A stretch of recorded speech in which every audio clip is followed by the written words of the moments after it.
In this presentation, we'll talk about some very important ideas for national security and how to manage and do the analysis and this kind of detection of various problems and security related. For national threats, there's a number of different areas of national threats. We can break down into domestic and external. For domestic, there's all sorts of things such as riots caused by sports-related activity or economic problems, such as banks closing or bank runs or economic defaults or other sorts of things. There's problems that can be caused related to religion or racial conflicts that sometimes can spur out of a small incident. There's problems related to higher violent crime or cyber crime things that can become a much bigger issue. And of course, there's things related to unemployment or domestic things like government maybe passing austerity measures or something. From an external point of view, of course, there's terrorism, extremism, both from inside and without. There's diplomatic disputes and hostile country kind of actions that things may happen between different countries suddenly. There's also transnational crimes where the crime rings, such as in the U.S. or in Mexico, transporting people across the border, all sorts of things in that area. Some of the lessons that we can learn. For the large-scale protests, a large-scale protest can start out very peacefully, but can suddenly turn violent. And there's some underlying catalyst that can cause this or enable it. And so we'll look at some of that later.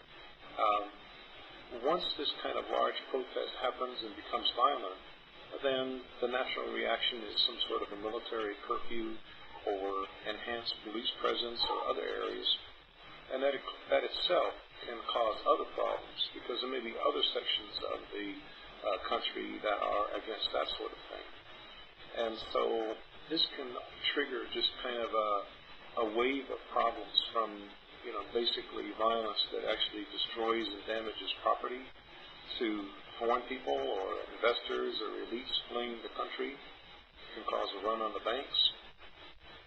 And this in general can cause a lot of economic and physical destruction and a lot of damage to society, including hunger, poverty, and basically damaged business, all sorts of things. So what we're kind of looking at is how we can possibly avoid some of these things and help the country to be more stable. One of the big causes of a lot of violence in terms of group violence and riots and revolts and this sort of thing is rumors. And rumors include not just a false rumor, but even the fact that maybe a certain bank is going to default. It may be a fact, but it's still a damaging rumor. So rumor is one of the biggest problems and biggest enemies in modern society. It creates a distrust between government and the citizens. It can be taken advantage of for politics, for social, for religious groups. They can take advantage of a rumor to get people excited to do their bidding. It can cause problems in terms of social or economic. If maybe one bank or one company makes some rumor against another one. And a lot of this is enabled by high technology, such as Twitter and Facebook and all sorts of others, which are hard to control and they're very fast. Here's a very good example. This is just a small cartoon, but it's a very good point. It means that if people are planning a revolt or a riot or something like that, one of the important tools that typically has been used is in social media, such as Twitter, Facebook, SMS, all sorts of related areas.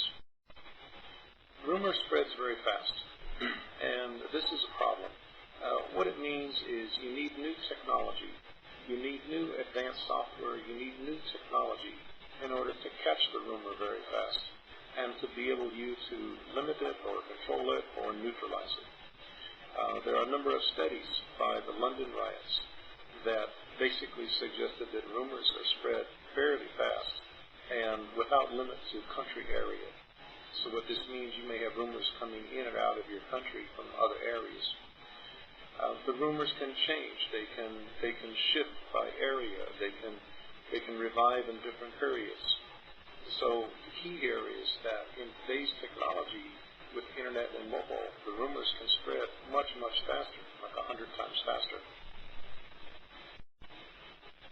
Why is it important to conduct the surveillance over rumors and news that's being spread? Whether it's a rumor or whether it's a twisted fact or whether it's just a piece of a fact, the key is this can be very damaging to the economics and to the orderly control of the country. So the key here is to try to clean out some of the less desirable effects, such as economic differences or maybe the cultural racism or something like that. Some of the key points here is to try to establish some ideology for the proper value for the nation and kind of help the country to have a progress and growth. One of the other main goals is to try to have a maintaining social stability and economic growth. And then confidence is one of the most important things. Confidence is really a key in terms of a lot of finance and economy areas. So it's important to not only build it up, but keep it stable and safe from the kind of false rumor or stories that might come out. And then, of course, protecting property and lives is an important area. For Asia, many of the Asian countries have tried to develop their own national culture and heritage and values, and this is a way of keeping more stability over a longer term.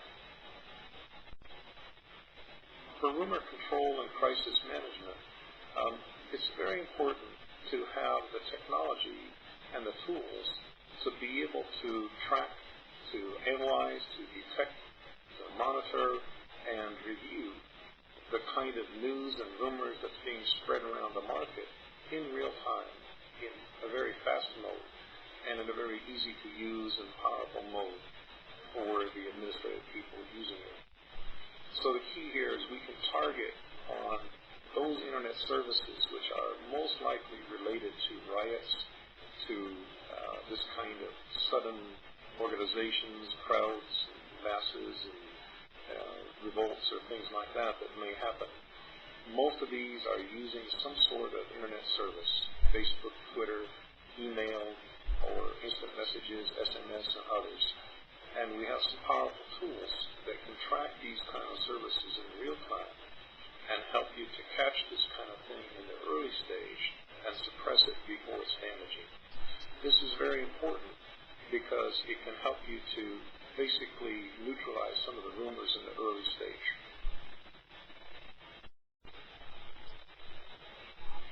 Just an example, in Egypt, a lot of the problems in Egypt before the riots and so on were basically related to SMS and social media. There was a lot of organization that was done by SMS. Maybe some false things were spread or other news was spread that it could have been controlled in some ways. In England, same thing. There was a lot of SMS. There were groups of people that would coordinate back and forth with SMS messages and where they would go. And some of that was corrupt groups that were taking advantage to loot or to steal during the busy times. Same thing in terms of New York. In New York, again, social media. People would tend to coordinate with each other and use that as a tool to make their actions stronger. Same thing in Bahrain. Social media was basically one of the powerful things behind the riots or behind the social unrest.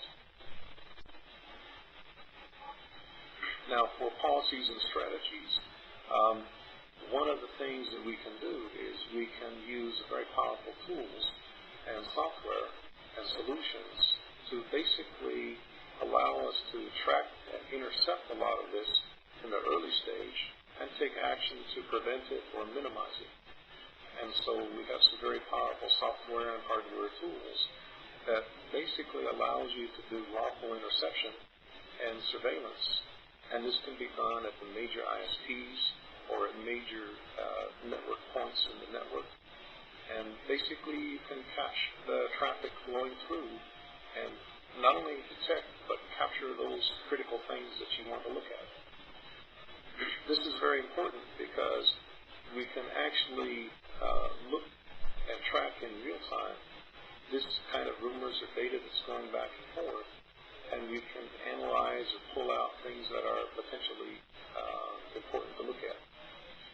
Now, part of this is that there should be a clear role and responsibility for people involved.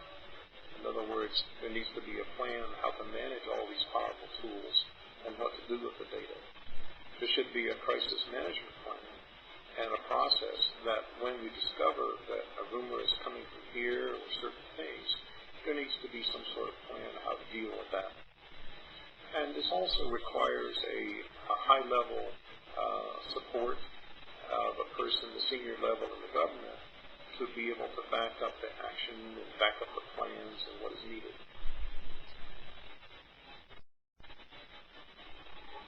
Now, surveillance, this is a very important thing, and this is really the key point of the advanced tools that we offer.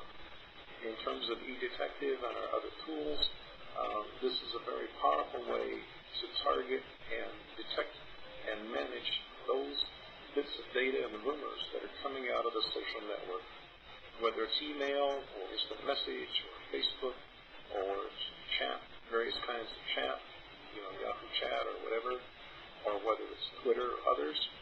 We can track all of that data and capture it. And that means that we can track both sender and routes. We can have predefined alarms on certain keywords, on certain target areas, certain groups. We can have very powerful analytic tools to track the identity and try to track where it's coming from. And then this item, enhanced data retention, this is very important because keep in mind that a lot of this is transit data. It's not stored anywhere. On a mobile phone, somebody sends a message and somebody receives it, they both delete it. So one of the key things is we can retain all of this data so that you can go back in and have the evidence and the data to track it and prosecute it. This is a highly confidential operation. And we can include areas that, for example, encryption and special protocols. So there's over 180 protocols that we can go in and unencrypt or decode. So this is very powerful. The last point is also very important, that our eDetective systems and our solutions are flexible. They're adaptive in terms of deployment. You can deploy them as centralized or as a decentralized or distributed. So they're very powerful to fit the network and to fit the applications that you need. Now, talking about a centralized provision management, this is kind of a solution for a state or a high level where let's say you have three major bases or let's say three major connection points for internet trunks or other communications data. And we can have N number, 3 or more or whatever. We can have a number of points where they're collecting the data, or the code is basically connecting and collecting the internet traffic, various data, and then this can be collected into a data retention management system on the right side of the bottom. We can retain a lot of this data for analysis, and in the top right, there's a central management system which allows your administrative people, auditors, to go in and analyze the data, look at the data, pull out certain things. You could let's look at SMS messages, and let's search for a keyword, meet or meeting or something. So this is very powerful tools. And the key is that we can make it very adaptive and flexible to fit in with your existing systems. Professional training is a very important part of our solution. We have a very advanced software and very advanced tools, so we have a very powerful solution. However, to use these powerful tools to the best advantage, one of the very important things is we need to be able to have very good training so we can train your people to be very capable and use the tools to their best procedure and their best power. So for that nature, we have training courses which can be a small class with a very easy to learn setup, hands-on. We have very professional people that have real cases, real experience, and they can transfer a lot of real experience on how to use our tools in the most powerful way. In this course, we have a number of capable instructors, and they can teach you in terms of what is a typical situation, how to analyze it, and practical methods how to handle this. From the other side, we also have this kind of like a 3-day course. Basically, we also include computer security concepts and how to use our tools to really collect the data in the best way. What that means is how to organize our systems in your network to capture the most data in a most effective way. What we provide, first, of course, we provide very powerful e-detective and basically forensic and analysis tools that can capture data in real time and allow you to analyze it very easily. Along with that, we provide very strong consulting delivery services where that we can help you to really use the tools and the software to its best way. That means that we can help in terms of deployment plan, how to implement in a very smooth and reliable way, how to match this with your existing systems, how to go in and do data analysis and mine the data to a further degree, and how to connect that into your own systems. From a training point of view, we mentioned training a little bit, but the idea is kind of train the trainer and train people to be able to use the real power. From the future development, of course, we have technology updates and upgrades, and we can also provide integration with your back-end systems and basically work with your people to integrate our solution into your existing MIS or IT solutions. The whole point of this is to try to help you control the general environment in the populace or in the country and help you to avoid the chance of riots or various demonstrations in advance. And if you can use our kind of tools to really have a heads-up advance warning of what's going on, then it's much, much easier to diffuse a problem before it becomes a larger problem. And this can avoid some violence and avoid further problems. This can help the government to be more stable. This can help to make things more safe for everyone, and including to help the country have a better economic and a more stable position. And this is the power of these kind of tools where that we can do real-time analysis and help catch this kind of problem in advance, not after the fact. To contact us, you can contact us at decision@decision.com.tw, and our website is http://www.edecision4u.com. And we thank you very much for looking at our presentation.